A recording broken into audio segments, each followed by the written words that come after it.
नमस्कार. हॅलो सह्याद्रीच्या आजच्या भागामध्ये मी गौरी भिडे सगळ्यांचं मनापासून स्वागत करते.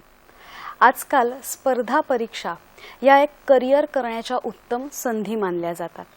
भारतामध्ये सुद्धा सार्वजनिक क्षेत्रामध्ये या स्पर्धा परीक्षांमार्फत विविध पदांवरील अधिकारी आणि कर्मचारी यांची निवड केली जाते.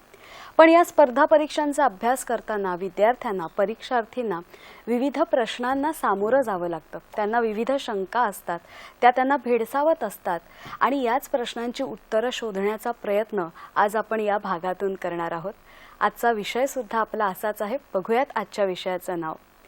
स्पर्धा परीक्षा आणि पूर्वतयारी हे आजच्या आपल्या विषयाचं नाव आहे आणि या विषयावर मार्गदर्शन करण्यासाठी आपल्या बरोबर आज उपस्थित आहेत अविनाश धर्माधिकारी.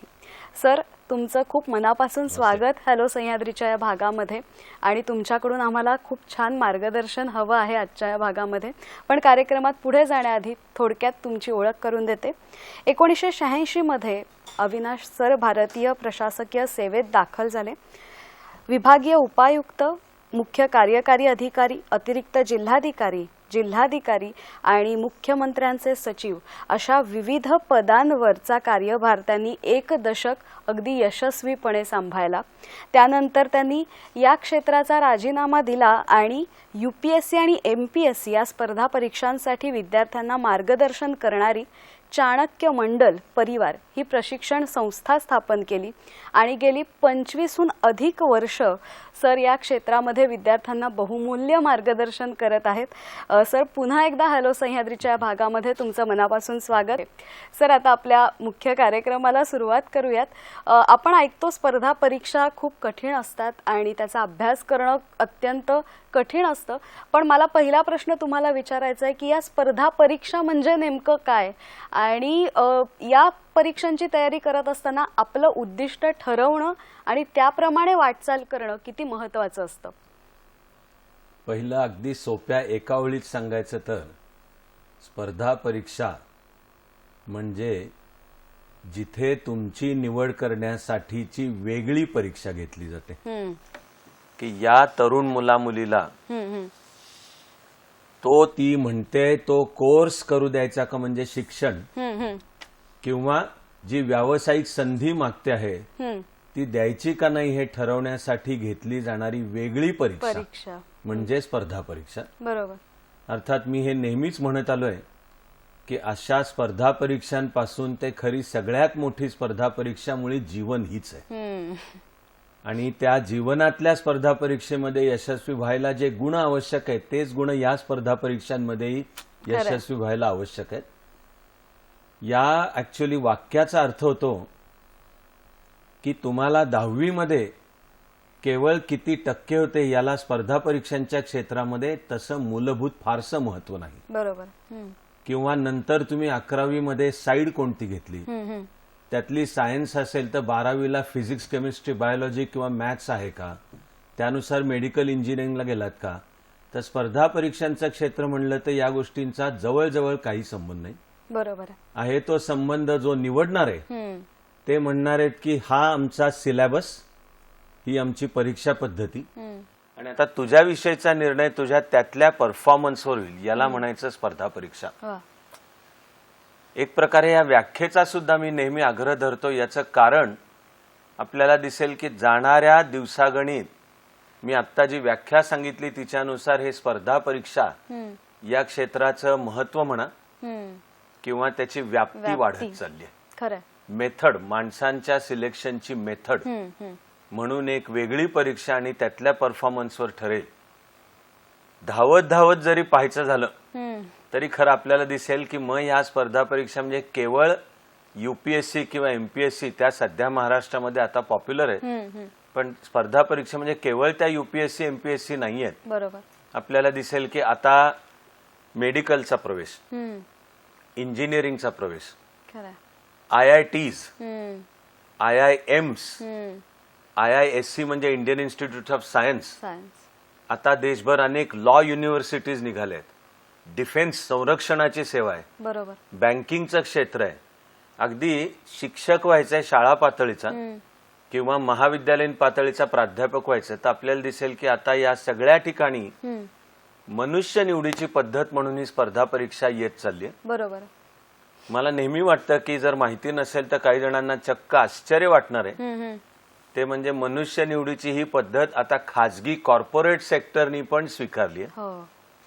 आणि सहकारी बँका असू द्यात, अर्बन किंवा रुरल कोऑपरेटिव्ह किंवा जे कॉर्पोरेट सेक्टर आहे त्याचं देण्याजोगं बेस्ट उदाहरण म्हणजे जशी इंडियन ऍडमिनिस्ट्रेटिव्ह सर्व्हिस आहे तशी टाटा उद्योग समूहाची टाटा ऍडमिनिस्ट्रेटिव्ह सर्व्हिस आहे. इतकंच काय, समजा कोणाला शिकायला किंवा जॉब करायला विदेशात जायचंय तरी सुद्धा हल्ली ते जिथे जायचंय त्यांची काहीतरी स्पर्धा परीक्षा आहे. आणि तुम्हाला आता इंजिनिअरिंग शिक्षण घ्यायचं असेल तर GRE नावाचे ग्रॅज्युएट रिसर्च एक्झाम, इंग्लिश बोलणाऱ्या देशामध्ये जाऊन शिकायचं असेल तर टोफेल किंवा IELT test of English as foreign language किंवा इंटरनॅशनल इंग्लिश लँग्वेज टेस्ट अशी उदाहरणं सुद्धा आपला कार्यक्रमभर चालू राहतील. मी ती आवर्तीच घेतोय. बरोबर आहे. पण सगळा मिळून सारांश हा की माणसांच्या निवडीची पद्धत म्हणून ही स्पर्धा परीक्षा ही मेथड आता खूप वाढत चालली आहे. बरोबर. आणि तरी ह्या मुद्द्याला आवश्यक ती 2 मिनिटं मी घेण्याचं एक विशेष कारण आहे. ते म्हणजे नुसती ही स्पर्धा परीक्षा ही मेथड आणि त्याची व्याप्ती वाढत चालली असं नाहीये, तर एकूण मिळून ले देके आणि कमी अधिक थोड्या बहुत फरकानी या बहुतेक सगळ्या स्पर्धा परीक्षांचं बेसिक स्वरूप नेचर एकसारखंच आहे. बरोबर आहे. बहुतेक सगळ्या स्पर्धा परीक्षांमध्ये पहिला टप्पा येतो पूर्व परीक्षा, की जी मुख्यतः असते वस्तुनिष्ठ बहुपर्यायी ऑब्जेक्टिव्ह मल्टिपल चॉईस टाईप. त्यातनं काही निवडकांना निमंत्रण येतं मुख्य परीक्षेचं. तिथे थोडेसे काही अपवाद आणि वेगळेपणा सोडले तर साधारणपणाने मुख्य परीक्षा आता लेखी निबंध वजा असते. आणि पुन्हा शेवटचा आणि मी नेहमी त्याला सगळ्यात महत्वाचा टप्पा म्हणत आलो तोही 1-2 स्पर्धा परीक्षांचा अपवाद सोडता सगळ्या ठिकाणी मुलाखत, की ज्याचं शास्त्रीय नाव पर्सनॅलिटी टेस्ट आहे, अशी ही प्रोसेस आहे. बरोबर. तर मला वाटतंय की जास्ती न बोलता आपल्या ऐकणाऱ्यांच्या सर्वांच्या मनामध्ये एक फार मोठा मुद्दा आपणहून यायलाच पाहिजे की आपल्याला जीवनाला, व्यक्तिमत्वाला स्पर्धा परीक्षेच्या रस्त्यावरनं घडवायचं म्हणजे आपल्यासमोर असे 360 डिग्रीज मध्ये अनेक पर्याय खुले होतात. तो असा झापडं लावलेला रस्ता नाहीये. बरोबर. अशा अर्थाने करिअरच्या आणि व्यक्तिमत्व विकासाच्या अनेक संधी त्यामधनं आपल्यासाठी निर्माण होत असतात. पण या स्पर्धा परीक्षांची तयारी करत असताना आपलं उद्दिष्ट ठरवणं आणि त्याच दिशेने वाटचाल करणं किती महत्वाचं असतं. याही बाबतीमध्ये तसा नेहमी मी म्हणत आलो की करिअर म्हणून स्पर्धा परीक्षा हे महत्वाचं क्षेत्र आहे. आणि आपला आजचा कार्यक्रम स्पर्धा परीक्षांवरचा असा असताना मी सांगतोय की स्पर्धा परीक्षा म्हणजे सर्वस्व नाही. जीवन नावाची स्पर्धा परीक्षा मानली तर आहे सर्वस्व. एक उर्दू शेर माझा फार लाडका आहे, त्याची पहिली ओळ आहे, सितारों से आगे जहां और भी है. म्हणजे आपली नजर ज्या सूर्य चंद्र तारकांच्यावर खेळलेली असते तिच्या पलीकडे विश्व खूप मोठं आहे. खरंय. तेव्हा मुळामध्ये प्रत्येकाने, मी त्याला नाव देतो, मी देणारा वेगळा कोणी नाही, मला कळलेल्या भारतीय विचारातलं नाव आहे ते, की अरे तू स्वतःला ओळख, त्यानुसार तुझं जीवनातलं क्षेत्र निवड आणि त्या निवडलेल्या क्षेत्रामध्ये उत्तम आणि प्रतिभावंत अस. याला मी नाव दिले त्रिसूत्री. त्यामुळे ती लक्षात ठेवायची स्पर्धा परीक्षांच्या बाबतीत. तर मग सूत्र आहे की आता स्पर्धा परीक्षांच्या माध्यमातून मी जे क्षेत्र निवडीन त्यामध्ये मी एक्सलंट आणि क्रिएटिव्ह, माझ्या त्या क्षेत्रामध्ये मी उत्तम आणि प्रतिभावंत असीन असं स्वतःला घडवणे, असा अभ्यास करणे. बरोबर. उदाहरणार्थ साधारणपणाने स्पर्धा परीक्षांची चर्चा आणि आजची कदाचित आपली सुद्धा ही अनेक स्पर्धा परीक्षांच्या बरोबरीने मुख्यतः सिव्हिल सर्व्हिस, नागरी सेवा, UPSC MPSC भोवती फिरणं शक्य आहे. तर मग अभ्यासाचं पहिलं पान उघडण्यापूर्वी सुद्धा लक्षात ठेवण्याची गोष्ट आहे की ही लोकसेवा आहे. म्हणजे हे क्षेत्र म्हणजे नुसतंच खूप पैसे मिळवायचे, खूप सुरक्षितता आहे, समाजामध्ये खूप मान सन्मान आहे आणि निवडले गेलात की कुठल्या तरी सत्तेच्या अधिकाराच्या खुर्चीवर बसता. हे पहिले 4 मुद्दे. माझं म्हणणं आहे की हे दुय्यम आहेत. माझं म्हणणं आहे की चांगला अभ्यास केलात आणि परीक्षेचे टप्पे पार करत गेलात तर या गोष्टी न मागता मिळणार आहेत. पण पाचवी आणि सगळ्यात महत्वाची गोष्ट आहे ती म्हणजे देशाची सेवा करण्याची संधी मिळणं. बरोबर आहे, खरं आहे. आणि आपल्याला विवेकानंदांनी शिकवलेलं की देश म्हणजे केवळ नद्या नाले डोंगर नाहीत तर देश म्हणजे लोक. बरोबर. आणि मग या परीक्षांचं नाव सुद्धा आहे लोकसेवा. तेव्हा अभ्यासाचं पहिलं पान उघडायच्या आधी हा मनाचा निश्चय पाहिजे की हा जो मी अभ्यास करणार आहे आणि मार्कही भरपूर मिळवणार आहे आणि परीक्षेचे टप्पे पार करत निवडला जाणार आहे, पण ते मला कुठल्या तरी खुर्चीत बसायचंय म्हणून नाही, गर्व अहंकार फुगून एवढा मोठा तो फुगा करायचा आहे म्हणून नाही, मोठे बंगले मिळणार आहेत राहायला, खूप कीर्ती मिळणार आहे, कदाचित आलटून पलटून पेपरला नाव येणार आहे म्हणून नाही, पॉवर सत्ता अधिकाराचं क्षेत्र आहे म्हणून नाही. तरी सांगतोय की हे मिळणार आहे ह्याच्यासाठी लसलस करण्याची गरज नाहीये, पण स्वतःला घडवणं पाहिजे की त्या जागेवरनं मी लोकांची सेवा कशी करणार आहे. अगदी खरंय, अगदी खरंय सर. आपल्याला रवींद्र कुडाळकर जळगावहून फोन आलेला आहे. नमस्कार रवींद्र सर, आपला प्रश्न विचारा. नमस्कार अविनाश सर. मी आपले एकूणच व्यक्तिमत्व आणि एकूणच आपलं बहुमोल काम या क्षेत्रातलं याबद्दल आपला चाहता आहे. माझे 2 प्रश्न आहेत अविनाश सर आपल्याला.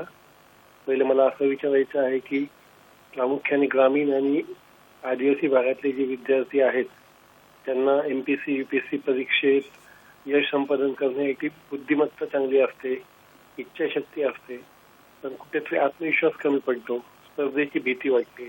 अशा विद्यार्थ्यांना तुम्ही काय संदेश द्याल? आणि दुसरा प्रश्न असा आहे की तुम्ही अनेक वर्षापासून या कार्यक्षेत्रात मार्गदर्शन करताय, एखादा आपल्याला आलेला अविस्मरणीय अनुभव ऐकायला आवडेल. धन्यवाद सर.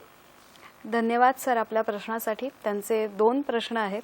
एक म्हणजे जे ग्रामीण भागातले विद्यार्थी आहेत किंवा आदिवासी वर्गातले जे विद्यार्थी आहेत त्यांच्याकडे सगळं असतं, बुद्धिमत्ता असते, ते करण्याची तयारी असते, मेहनत करण्याची तयारी असते, पण अनेक वेळा कॉन्फिडन्स म्हणजे आत्मविश्वास त्यांचा कमी पडतो. तर तो वाढवण्यासाठी त्यांना काय सल्ला द्याल? आणि एखादा या इतक्या वर्षातल्या तुमचा जो प्रवास आहे त्यामधला एखादा अविस्मरणीय अनुभव. तर आता तो वाटून घ्यायचा आनंद, तर आनंदाचीच गोष्ट म्हणजे असे माझ्याकडे खरंच शेकडो अनुभव आहेत आणि अत्यंत गरीब वर्गातनं किंवा ग्रामीण भागातून किंवा आदिवासी समाजातून सुद्धा तयारी केली आणि अतिशय उत्तुंग यश मिळवलं आणि आज शासनामध्ये ते एकाहून एक उत्तम काम करतायत. अशी खरोखर खूप तऱ्हांची उदाहरणं मी म्हणेन की त्या उदाहरणांमधनच हे दिसून येतं जे तुमच्या प्रश्नात सुद्धा आहे की एखादा मुलगा मुलगी ग्रामीण भागातला आहे किंवा आदिवासी भागातला आहे म्हणजे काही त्याच्याकडे बुद्धिमत्ता कमी असं अजिबात नाही. बरोबर. इनफॅक्ट हा तर माझा अतिशय आवडताही मुद्दा आहे आणि नुसता वैयक्तिक माझा आवडता आहे असं नाही, आधुनिक शास्त्रांनी पण तो सिद्ध केलाय. तो म्हणजे बुद्धिमत्तेचा मक्ता कुणाही विशिष्ट असा जात पात धर्म पंथ भाषा प्रदेश लिंग यांना दिलेला नाहीये. बरोबर.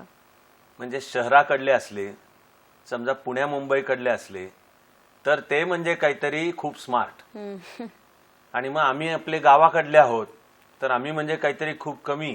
तर असं यत्किंचितही मुळात नाही. न्यूनगंड बाळगला नाही पाहिजे. हो हो. आणि विज्ञानाने सिद्ध केलेलं सूत्र आहे की ज्याचा मेंदू शाबूत आहे, मेंदूला काही इजा झालेली नाही, असा प्रत्येक माणूस बुद्धिमान आहेच. अच्छा. फक्त प्रत्येकाची बुद्धी वेगवेगळ्या क्षेत्रात चालते. आपलं काम आहे आपली बुद्धी कोणत्या क्षेत्रात चालते ते ओळख. याला आपला भारतीय शब्द आहे स्वची ओळख. तर तो जो आत्मविश्वास मिळवायचा आहे की ते स्वची ओळखनी तो आत्मविश्वास मिळेल आणि पुढची जीवनाची साधना उत्तमता आणि प्रतिभेकडची यातून होत राहील. अगदी खरं. आणि अर्थात त्याच्यासाठीचे उपाय खूप असतात, पण तुमच्याशी सहज बोलतानाही मला समर्थ रामदासांची एक ओळ आठवत राहते, केल्याने होतं आहे रे आधी केलेच पाहिजे, अशी ती ओळ आहे. खरं. म्हणजे दुसरी त्यालाही समांतर मराठीतली म्हणे पाण्यात पडलं की पोहता येतं. म्हणजे मला हे ध्येय गाठायचंय असं ठरलं तर मग त्या ध्येयासाठी काम करणं चालू केलं की त्या कामाद्वारेच आत्मविश्वास आपल्याला प्राप्त होतो आणि मोठ्या यशाकडे वाटचाल करता येते. खरंय. सर, या स्पर्धा परीक्षांची तयारी करण्याची, म्हणजे आपला जो विषय आहे आजचा की पूर्वतयारी, स्पर्धा परीक्षा आणि पूर्वतयारी, तर या स्पर्धा परीक्षांची तयारी करण्याची नेमकी आणि योग्य पद्धत कुठली आहे का, आणि असली तर कुठली आहे? केवळ नाकासमोर सरळ आणि 2+2 = 4 अशा स्टाईलची उत्तरं अपेक्षा घेऊन जर आपले श्रोते बसलेले असले तर माझे पुढचे 1-2 वाक्य त्यांना थोडी खटकू शकतात. नाही, खटकू नये, माझा शब्द आहे कन्फ्यूज, गुंतागुंतीची, गोंधळ होऊ शकतो असं त्यांना तात्पुरतं वाटू शकतं. मी त्याला तात्पुरतं म्हणतो कारण ते ऍक्च्युअली मुळातलं उत्तर आहे. स्पर्धा परीक्षेची तयारी म्हणजे हे अमुक अमुक असंच कर असं मुळात नाहीये. बर. साधारण सूत्र सांगता येतात की उदाहरणार्थ स्पर्धा परीक्षांची तयारी केव्हा सुरू करावी. तर पुन्हा म्हणतोय की असं त्याला काही बंधन किंवा निश्चितपणाने गणित की हे 2+2 = 4 असं नाही. काही जणांचं स्वतःपुरतं आणि घरामध्ये आईवडिलांबरोबर लहानपणी पण ठरलेलं असतं आणि ते त्यानुसार तेव्हापासून सुरुवात करतात. तर मला अशी पण मुलं मुली माहिती आहेत की कॉलेज संपल्यानंतर आता काय करूयात याचा विचार करताना अक्षरशः जानेवारी महिन्यामध्ये त्यांचं ठरलं की स्पर्धा परीक्षा देऊयात. बर. ती स्पर्धा परीक्षा जून मध्ये, आणि तरी पहिल्या अटेम्प्टला प्री मेन्स इंटरव्ह्यू सगळं क्लिअर करत ते सिलेक्ट झालेत. नुसते नाही, भारतात टॉपर आलेत. आणि मी मगासचा जो प्रश्न होता त्याला धरून पुन्हा म्हणेन की असा एक तरुण मुलगा इकडे दहिसरचाच, सायकलचं दुकान होतं त्याचं. अच्छा. आणि कुठलीच फी त्याला परवडत नव्हती, पण असा तो पहिल्या अटेम्प्टला सगळं क्लिअर करत ऑल इंडिया रँकिंग 32, आज गुजरातमध्ये IAS अधिकारी म्हणून तो काम करतो. तर पुन्हा मला म्हणायचं की तसं यश येतं मिळवता, आणि अशी त्यासाठी अशी नाकासमोर सरळ कुठली तरी एकच पद्धत आहे असा त्याचा अर्थ नाही. बरोबर आहे. आपण वर्षानुवर्ष ऐकत असू, महाराष्ट्रामध्ये तसं ह्या विषयावर आता जागृती आली आहे. आणि मला दिसून आलंय की मोठ्या संख्येने मुलं मुली आणि त्यांचे पालक युट्यूबवरच्या वेगवेगळ्या क्लिप ऐकतात. आणि आता नुकतेच UPSCचे निकाल आले. बरोबर. तर त्यामध्ये यशस्वी झालेले त्यांनी यश कसं मिळवलं हे सांगत असतात. त्यावरनं काही वेळा वाटतं की त्यांनी त्याचा अभ्यास असा केला म्हणजे मी माझा अभ्यास तसाच करायला, तीच योग्य पद्धत आहे. तर असं असत नाही. हे म्हणजे मी त्याला नाव दिलंय नेहमी की जाहिरातीमध्ये मॉडेलनी म्हणणे मेरी त्वचा का राज है अमुक अमुक साबण. तर असं स्पर्धा परीक्षेतल्या यशाचं मेरे सफलता का राज है अमुक अमुक मेथड. तर प्रत्येकाने खरोखर स्वतःला ओळखून आपली मेथड त्यानुसार डेव्हलप करणं गरजेचं आहे. यामध्ये काही समान धागे सांगता येतील, तो म्हणजे अभ्यास प्रचंड आहे. तो सुरू कसा करायचा, खोलात कसं जायचं, त्यानंतर उजळणी रिव्हिजन कशी करायची, आणि वेगवेगळ्या तऱ्हांचे प्रश्न कसे सोडवायचे, याची अनेक टेक्निक्स आहेत. पण हा क्रम सर्वांना कॉमन. हा सोडता मात्र प्रत्येकाने आपली मेथड स्वतः ठरवायला लागते. अगदी खरंय सर. सहज मी एक उदाहरण म्हणतो अगदी थोडक्यात, की समजा माझा तास चालू आहे. काही वेळा तर मुला मुलींना शिकवतो, काही वेळा शिकवावं लागतं की चालू तासाच्या नोट्स कशा घ्यायच्या. तर मला आता 3 वर्ष होऊन गेली त्याला. पहिल्या रांगेत एक मुलगा बसलेला असायचा आणि असा बसलेला असायचा नुसता, काहीही नोट्स घ्यायचा नाही. अच्छा. तर मी मोकळेपणाने सांगतो की नॉर्मली असा मी तास घेतोय आणि एखादा मुलगा किंवा मुलगी असा नुसता, तर मी सरकणं शक्य आहे. मराठीतला त्याला जास्त चांगला शब्द आहे पिसाळणे. पण मी या मुलावर नाही सरकलो. याचं कारण बोलत असताना, मी शिक्षक म्हणून बोलत असताना कळायचं की मुद्दे त्याला कळतायत. वेळोवेळी तो कधी शंका विचारायचा, त्या शंकांमध्ये सुद्धा बुद्धिमत्ता कळायची आणि विषयांची समज कळायची. आणि परफॉर्मन्स शेवटी दिसावं लागणार आहे. तर म्हणजे टेस्ट वेगवेगळ्या होतात त्याच्यामध्ये दिसायचं. म्हणजे आता सर्वसाधारणपणे नोट्स घेणे हे आवश्यक आहे. पण आता हा एक होता आणि तो झाला, UPSC क्लिअर झालाय आणि आज उत्तम अधिकारी म्हणून काम करतोय. बरोबर. तेव्हा प्रत्येकाने साधारण पद्धती लक्षात घेऊन ती आपल्याला कशी लागू पडते असं शोधून अभ्यासाची पद्धत बसवली पाहिजे. खरंय, अगदी खरंय. आपल्याला एक फोन येतोय, फोन घेऊयात. नमस्कार. हा नमस्कार. नमस्कार सखी, आपला प्रश्न विचारा. माझे 2 प्रश्न आहेत सरांना. दुसरा नंतर विचारते, कारण नाहीतर कट झाला फोन तर प्रॉब्लेम होईल. पहिला म्हणजे त्यांचा ऑफिस किंवा त्यांचा फोन नंबर त्यांनी आयदर आत्ता द्यावा किंवा तुमच्याकडे देऊन ठेवावा, जेणेकरून काही विद्यार्थ्यांना, विशेषतः लेक्चरर्सना, त्यांना संपर्क करता येईल. कारण बऱ्याच लोकांना ह्या क्षेत्रात यायचा एक चांगला कार्यक्रम दूरदर्शनने आज घेतला. पण प्रॉब्लेम असा आहे, त्यांच्या दादरच्या ऑफिसला फोन केला तर समहाऊ समथिंग गोज रॉंग आणि वर्कआउटच होत नाही ते. कारण रात्रशाळेत शिकलेले मुळात किंवा दूरस्थ शिक्षण संस्थेने हे घेतलेले, डिग्री घेतलेल्या अनेक महिलांना ह्याच्या संबंधी माहिती हवी आहे की त्यांना अलाउड आहे का ही परीक्षा देणं वगैरे. पण तो संपर्कच न झाल्यामुळे ते लेक्चर अरेंजच होऊ शकत नाही. तर आणि मुळात आता जरी त्यांनी सांगितलं की असं BArc, GArc असे म्हणजे दुसऱ्या पदवीधरांना पण हे देता येते का परीक्षा MPSC ची वगैरे, आता सांगितलं तरी चालेल, फोन नंबर पण द्यावे. धन्यवाद. धन्यवाद. या प्रश्नाचं उत्तर आपण छोट्याशा विश्रांतीनंतर घेऊयात. कार्यक्रमात वेळ झाली आहे छोट्याशा विश्रांतीची. कुठेही जाऊ नका, बघत राहा हॅलो सह्याद्री, फक्त सह्याद्री वाहिनीवर.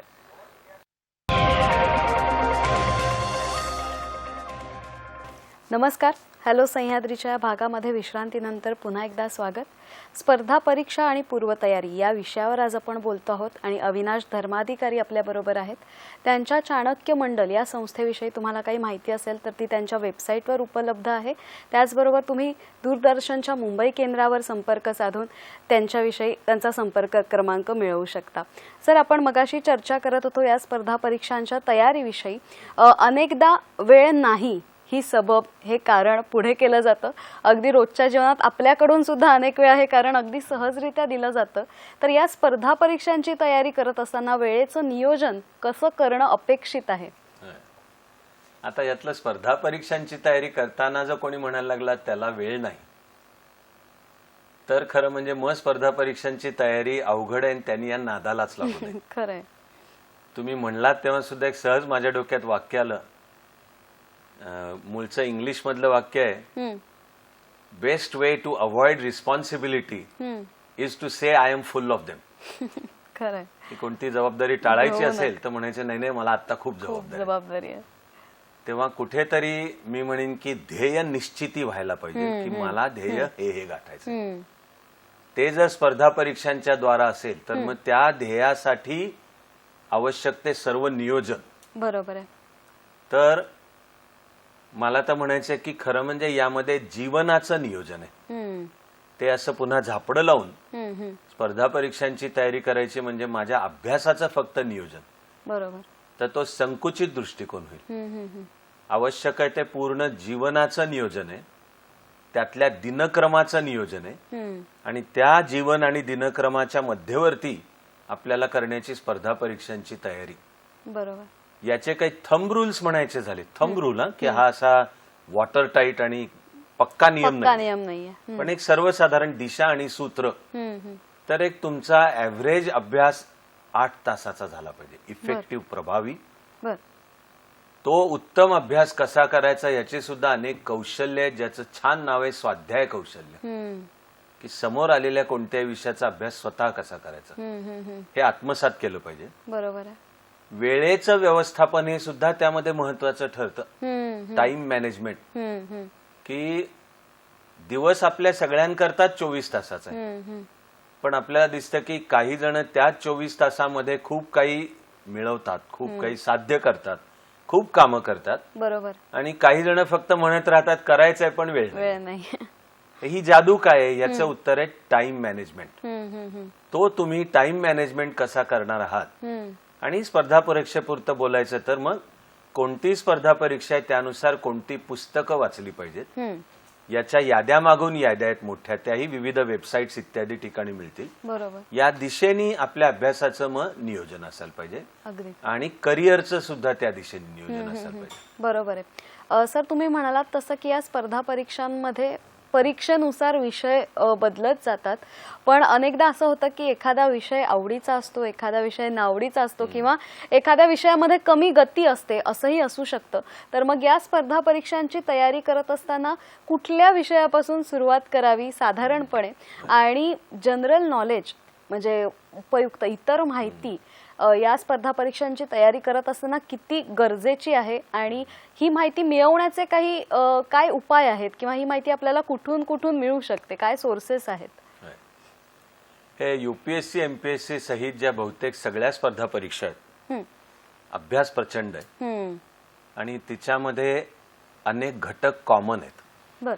की तुमची वैयक्तिक शैक्षणिक पार्श्वभूमी काही असू द्यात आणि तुम्हाला कोणते विशिष्ट विषय आवडू द्यात किंवा न आवडू द्यात, तुम्हाला अख्ख्या भारताचा इतिहास आणि स्वातंत्र्यानंतरची वाटचाली, राज्यघटना, महाराष्ट्र, भारत आणि जगाच्या पातळीच्या सर्व प्रचलित घडामोडी, अर्थव्यवस्था, विज्ञान तंत्रज्ञान आणि भूगोल, हे 6 घटक सगळीकडे येतात. मी हे 6 पटकन एवढ्यासाठी सांगितले की ऐकल्या क्षणी तुम्हाला सगळ्यांना लक्षात येईल की यातला कुठला तरी 1 किंवा 2 विषय प्रत्येकाकरताच पक्का असतो आणि कुठला तरी 1 किंवा 2 विषय तुलनेने कच्चा असतो किंवा नावडणारा असतो. खरंय. समजा 10वी मध्ये आणि त्यानंतर सायन्स आवडत नाही आणि गणित तर त्याहून आवडत नाही, म्हणून अनेकांनी समजा आर्ट्स आणि कॉमर्स घेतलेलं असेल, तर आता स्पर्धा परीक्षा द्यायची म्हणजे त्याच्यामध्ये मग सगळं विज्ञान, अभ्यास करायला, सगळं तंत्रज्ञान. आणि आता स्पर्धा परीक्षांमध्ये CSAT civil service aptitude test नावाचा कंपल्सरी पेपर आहे, त्यामध्ये गणिताचा फॅक्टर येतो, बरोबर, मग तो करावा लागतो. याच्या उलट ते इतिहास म्हणजे बोर आहे, अर्थशास्त्र, सिव्हिक्स, नागरिक शास्त्र म्हणजे कंटाळा आहे, पण मला गणित आवडतं किंवा फिजिक्स, केमिस्ट्री, बायोलॉजी आवडते, म्हणून जे सायन्सला गेले असतील, त्यातनं जे इंजिनिअरिंगला गेलेले असतील, मग त्यांना हा सगळा भारताचा इतिहास, राज्यघटना, समाज सुधारणा चळवळ, अर्थशास्त्र हे जाऊ शकतात अवघड. बरोबर. त्यामुळे स्पर्धा परीक्षांची तयारी करायची म्हणजे कुठला तरी 1 किंवा 2 भाग आपल्याकरता सोपा असणार आणि कुठले तरी 1 किंवा 2 थोडे अवघड असणार. त्याला एक समवृत्तीची जोपासना आहे की ते त्याचा काही संबंध तुला आवडतं का नाहीशी नाहीये, करायचं, करायलाच हवंय. आणि आता एकदा करायचंय म्हणजे ते मनापासून करायचंय. हा खूप मोठा मुद्दा खरंय. एक ओळीत पूर्ण करायचा. तर मी एक माझं अतिशय लाडकं विवेकानंदांचं वाक्य आहे ते सांगतो. आपल्याला विवेकानंदांनी सूत्र सांगून ठेवलंय, in your life do what you enjoy. हे अभ्यासाला पण लागू पडतं. कोणता अभ्यास करू, तर जो करण्यात तुला आनंद आहे तो कर. सुरुवात कशी करू, समजा स्पर्धा परीक्षांच्या अभ्यासाला, बरोबर आहे, तर ज्याच्यापासून तुला विलक्षण आनंद आहे त्यांनी सुरुवात कर. बरोबर. तो आनंद मिळणं चालू झालं की खोल जाशील आणि आणखी अभ्यास कर.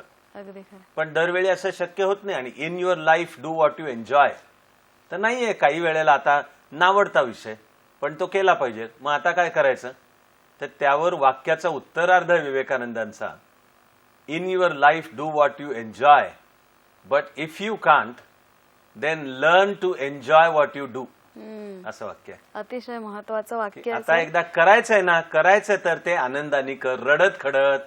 काहीतरी पायामध्ये साखळदंड आहेत आणि एरंडेल प्याल्यासारखं तोंड करून असं करू नकोस. बरोबर आहे, अगदी खरं आहे. सर, आपल्याला एक फोन येतोय. लातूरहून सागर देशपांडे आपल्या बरोबर आहेत. नमस्कार सर, आपला प्रश्न विचारा. हा, नमस्ते मॅडम.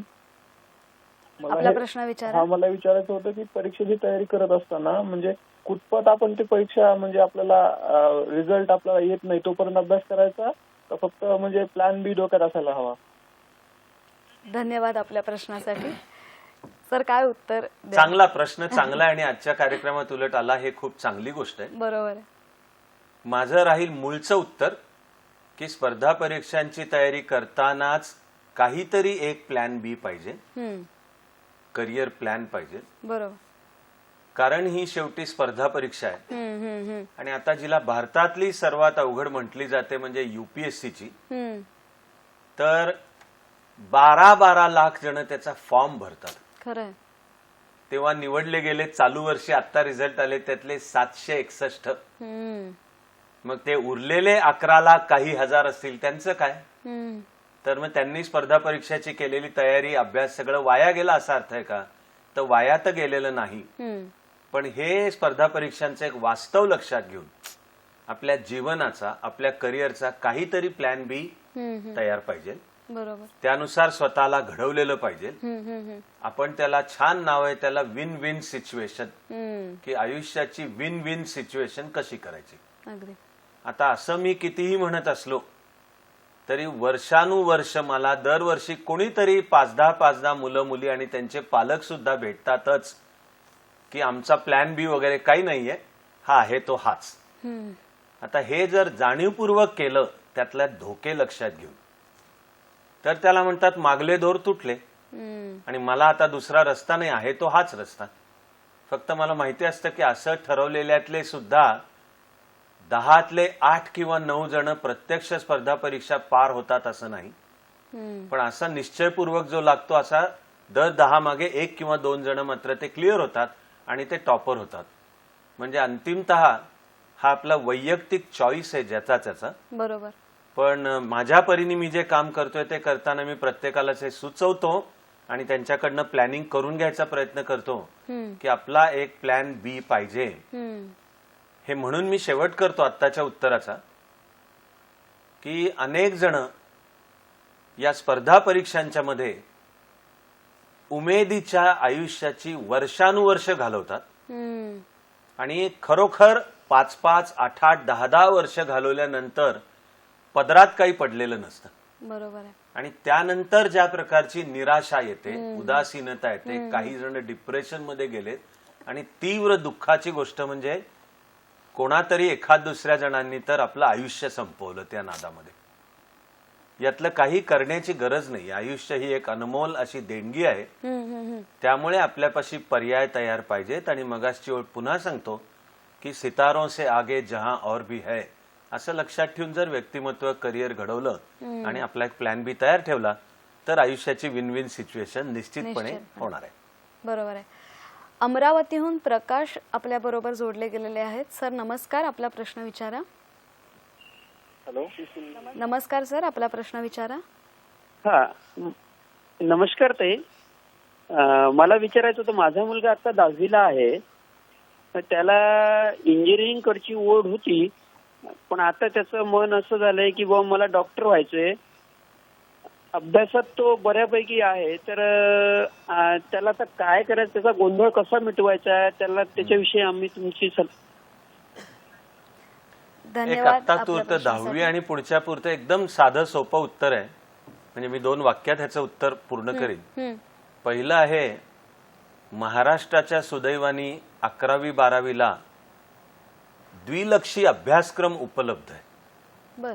त्यामुळे सुनिश्चित होत नाही तिथपर्यंत फिजिक्स, केमिस्ट्री, बायोलॉजी आणि मॅथ्स म्हणजे 12वी पर्यंत दोन्ही रस्ते खुले ठेवले आणि 2 वर्षाच्या चिंतनानंतर आपल्या मुलाला आणखीन क्लॅरिटी येईल, तुम्हाला स्वतःला येईल आणि त्यानुसार तुम्ही ठरवू शकता. अगदी खरं आहे. सर मला पुढच्या प्रश्नाकडे तुम्हाला घेऊन जायचं आहे की महिनोन्महिने वर्षानुवर्ष विद्यार्थी या स्पर्धा परीक्षेची तयारी करत असतात आणि मग परीक्षेचा आदला दिवस जो येतो त्या दिवशी खरी परीक्षा सुरू होते असं म्हणायला हरकत नाही. तर या आदल्या दिवशीचा जो तणाव आहे, घरातलं वातावरण थोडंसं एक तणावपूर्ण असतं, तर अशा वेळेला हा आदला दिवस नेमका कशा पद्धतीने योग्य पद्धतीने करावा.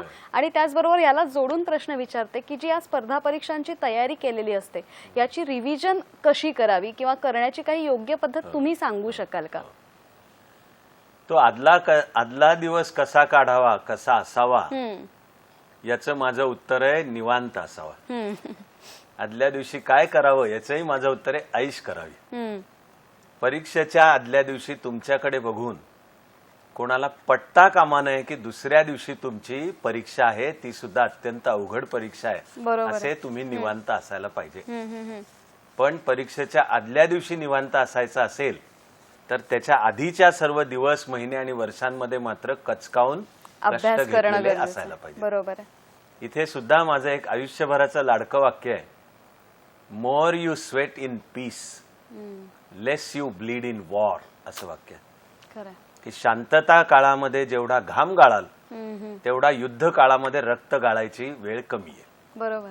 तेव्हा ताणाच्या परिस्थितीमध्ये शांत कसं राहायचं, नुसतं शांत नाही उलट प्रसन्न कसं राहायचं आणि आपल्यामधलं बेस्ट बाहेर कसं काढायचं ही सगळी आधी करण्याची सुद्धा तपश्चर्या आहे असं मी आदल्या दिवसाकरता म्हणेन.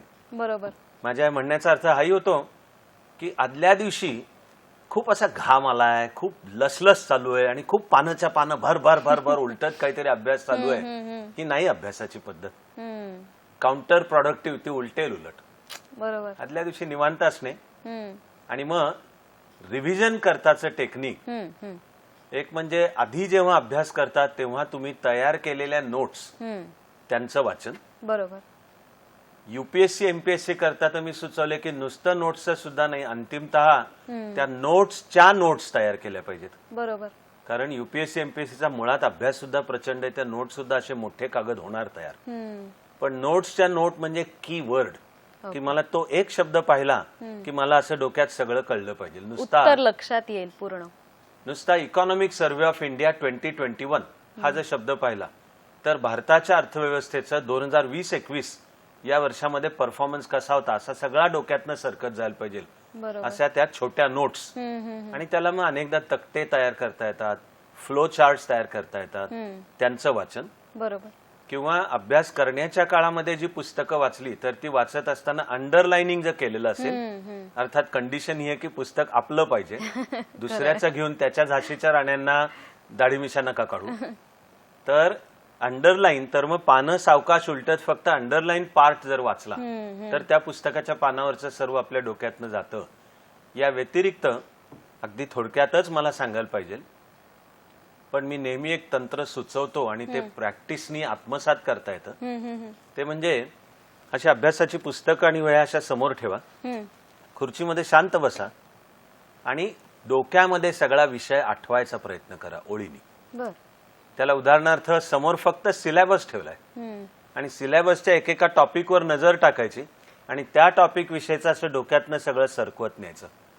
हा जर एक्सरसाइज करण्याची सवय लागली तर मी एक आनंददायक अनुभव गॅरंटीपूर्वक सांगतो. तो म्हणजे असा मनामध्ये मेंदूमध्ये उजळणी करत असताना अभ्यासाचा जो भाग कच्चा राहिलाय, अभ्यासाचा जो भाग आपल्याला समजलेला नाही, तिथे अशी नजरेसमोर ना असं ते सरकत असताना गॅप दिसते आपल्याला की अरे मला हा भाग समजलेला नाहीये. तेवढी पानं उघडा आणि पुन्हा उजळणी करा. आणि याही पेक्षा आनंददायक अनुभव बघा तुम्ही होतं का नाही, की परीक्षेमध्ये समोर जेव्हा प्रश्न येतो तेव्हा त्या प्रश्नाचं उत्तर असं तुमच्या नजरेसमोर उभं राहतं आणि तुमचं काम आहे ते उत्तर फक्त पहा आणि तिथे जे योग्य ऍक्शन करायची ती करा. अशा रिव्हिजन मधल्या आनंदाने अभ्यासावर आपल्याला पकड मिळेल. अगदी खरंय. महेश ढगे पुण्याहून आपल्या बरोबर आहेत. नमस्कार सर, आपला प्रश्न विचारा.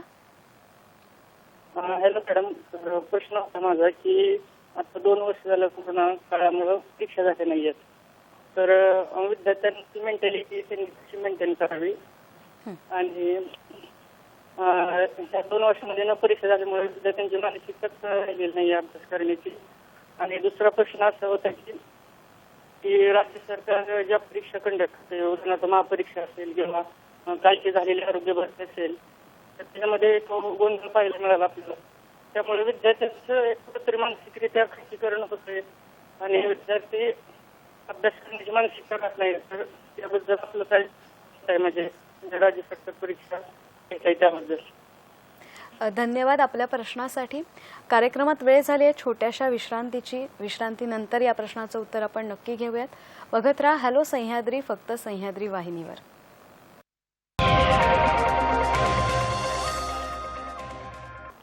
नमस्कार. हॅलो सह्याद्रीच्या भागामध्ये पुन्हा एकदा सगळ्यांचं विश्रांतीनंतर स्वागत. स्पर्धा परीक्षा आणि पूर्वतयारी या विषयावर आज आपण चर्चा करत आहोत.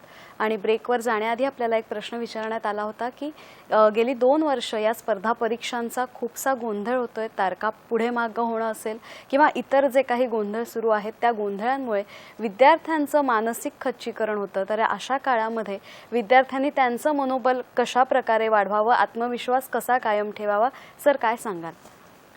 एकतर एमपीएससी ज्या वेगवेगळ्या स्पर्धा परीक्षा घेते त्याच्या बाबतीत दुर्दैवाने गेल्या 1.5-2 वर्षामध्ये बरीच अनिश्चितता किंवा काही परीक्षा झाल्या नाहीत आणि दुष्काळात 13वा महिना म्हणजे काही झाल्या त्याच्यामध्ये जरा गोंधळ झाले. पण मी म्हणेन की ते वेळापत्रकही पुन्हा लाईनीवर आणण्याचे प्रयत्न चालू आहेत आता. त्यामुळे 2 जानेवारी आत्ता 2022ला MPSC नागरी सेवांची पुन्हा परीक्षा आहे.